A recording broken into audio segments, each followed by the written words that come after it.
अब एक ही सवाल बार बार उठ रहा है कि क्या भारत भी यूनाइटेड नेशन से बाहर हो जाएगा, क्योंकि ना तो अभी तक भारत को यूनाइटेड नेशन में परमानेंट सीट देकर वीटो पावर दी गई और ना ही यूनाइटेड नेशन में चेंजेज को डोट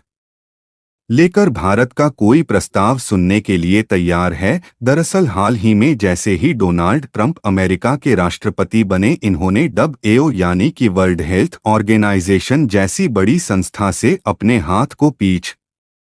खींच लिया और अमेरिका को पूरी तरीके से बाहर कर दिया। और जब डब्ल्यूएचओ जैसे हेल्थ ऑर्गेनाइजेशन से अमेरिका बाहर निकल सकता है, जो कि दुनिया भर के देशों में फैलने वाली बीमारियों को कंट्रोल करके लोगों के स्वास्थ्य पर ध्यान दे रहा है, तो क्या भारत भी यूनाइटेड नेशन में ऐसा कुछ कर सकता है? क्योंकि हाल ही में यूनाइटेड नेशन के अंदर मीटिंग करके एक बार फिर से चेंजेज को लेकर भारत की तरफ से बड़ा बयान दिया गया और भारत की तरफ से कहा गया कि यूनाइटेड नेशन में अगर पुराने नियम में चेंजेज नहीं किया तो जल्द ही यह ऑर्गेनाइजेशंस पूरी तरह से खत्म हो जाएगी, क्योंकि यूनाइटेड नेशंस जैसी बड़ी ऑर्गेनाइजेशन इसलिए चल रही है क्योंकि इसमें जितने भी देश जुड़े हैं वह सभी देश फंडिंग देते हैं। लेकिन अब भारत के द्वारा यूनाइटेड नेशन को जो फंडिंग दी जाती है उसको भी भारत ने कट करना शुरू कर दिया है। तो क्या भारत वाकई में यूनाइटेड नेशन को छोड़ सकता है? क्योंकि यूनाइटेड नेशन से भारत को फायदा तो नहीं हो रहा है, लेकिन नुकसान जरूर हुआ है। पूरी डेवलपमेंट क्या है इस वीडियो में समझते हैं, लेकिन आगे बढ़ने से पहले इस वीडियो को एक लाइक करके चैनल को सब्सक्राइब जरूर कर लीजिए, क्योंकि यह आपके लिए तो 1 सेकंड का काम है, लेकिन इससे हमारी काफी बड़ी मदद होती है। दरअसल अमेरिका के राष्ट्रपति डोनाल्ड ट्रंप बने हैं, तो इनके द्वारा कुछ ऐसे कदम उठाए जा रहे हैं जिससे दुनिया का ध्यान इन्होंने अपनी तरफ खींच लिया है। और उनकी तरफ से हाल ही में एक चौंकाने वाला फैसला लिया गया है। दरअसल डब्ल्यूएचओ यानी कि वर्ल्ड हेल्थ ऑर्गेनाइजेशन जैसी बड़ी संस्था, जो कि दुनिया भर की महामारी जैसी बीमारियों पर कंट्रोल रखती है और दुनिया भर के देशों में बिगड़ते स्वास्थ्य का ध्यान रखती है, इस ऑर्गेनाइजेशन से डोनाल्ड ट्रंप ने अपना हाथ पीछे खींच लिया और अमेरिका को इस संस्थान से बाहर कर दिया। आपको बता दें कि वर्ल्ड हेल्थ ऑर्गेनाइजेशन, जिसे विश्व स्वास्थ्य संगठन के नाम से जाना जाता है, यह एक गैर लाभकारी संस्था है। डब्ल्यूएचओ का मुख्य उद्देश्य मुनाफा कमाना नहीं है, बल्कि वैश्विक स्वास्थ्य को बेहतर बनाना है। ऐसे में इस ऑर्गेनाइजेशन का हर साल का बजट लगभग 3 या 4 बिलियन डॉलर के करीब होता है, और इसका बजट उतना ही होता है जितना कि अलग अलग देशों द्वारा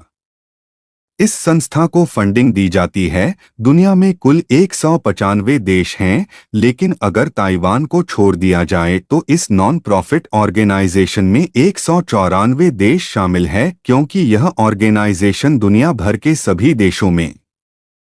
फैलने वाली बीमारियों को कंट्रोल करने का काम करती है और सभी लोगों के स्वास्थ्य पर ध्यान देती है। इसलिए जिस देश की जिस तरीके से इकोनॉमी है, वह देश उस तरीके से फंडिंग करते हैं, यानी कि इकोनॉमी के मुताबिक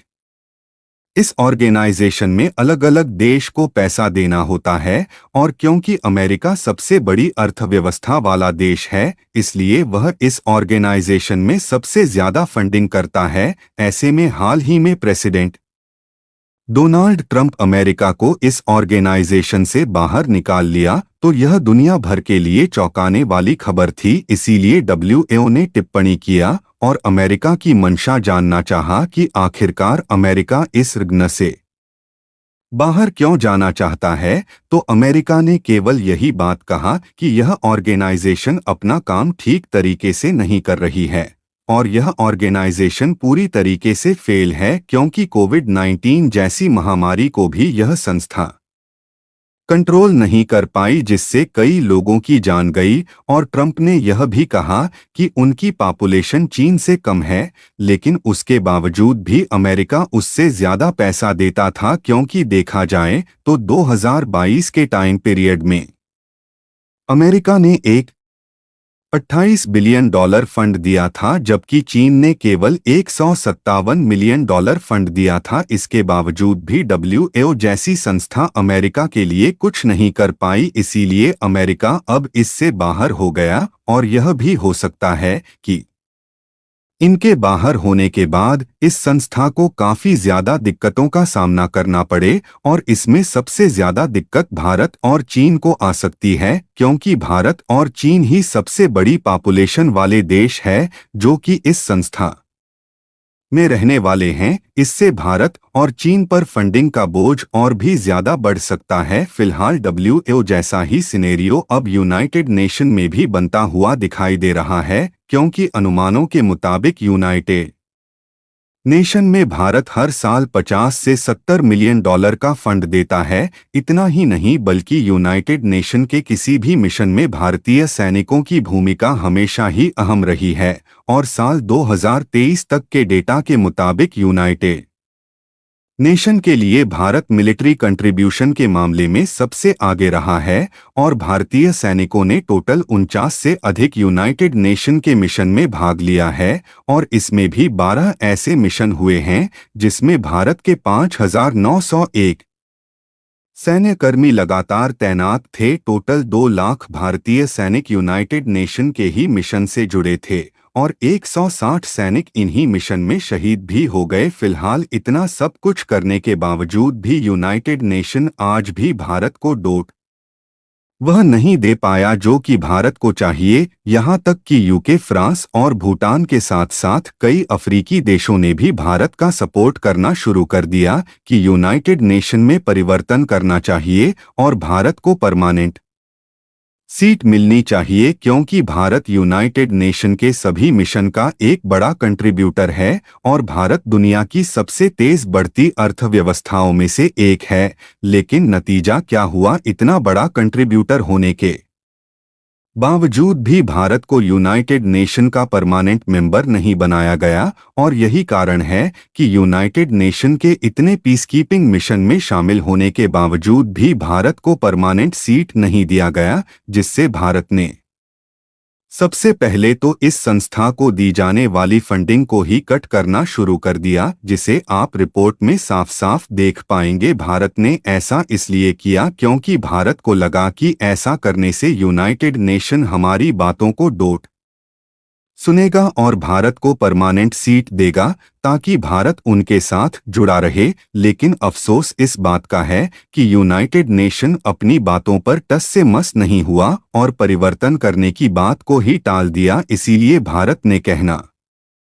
शुरू कर दिया है कि यूनाइटेड नेशन किसी काम का नहीं है, क्योंकि ना तो यूनाइटेड नेशन दुनिया की फूड सिक्योरिटी को कंट्रोल कर पा रहा है, और ना ही पिछले 3 सालों से चल रहे रशिया यूक्रेन युद्ध को शांत कर पाया है। यहाँ तक कि इजराइल और हमास के बीच चल रहे संघर्षों में भी कोई खास भूमिका यूनाइटेड नेशन नहीं दिखा पाया। यही कारण है कि भारत के विदेश मंत्री एस जयशंकर ने यूनाइटेड नेशन को एक पुरानी और कबाड़ी कंपनी बताया। लेकिन हाल ही में पिछले दिनों न्यूयॉर्क में एक महासभा मीटिंग हुई, जिसमें भारत ने यूनाइटेड नेशन में केवल बदलाव को लेकर बात कही। भारत ने फिर से उम्मीद जताई कि स्थायी सदस्यों की संख्या यूनाइटेड नेशन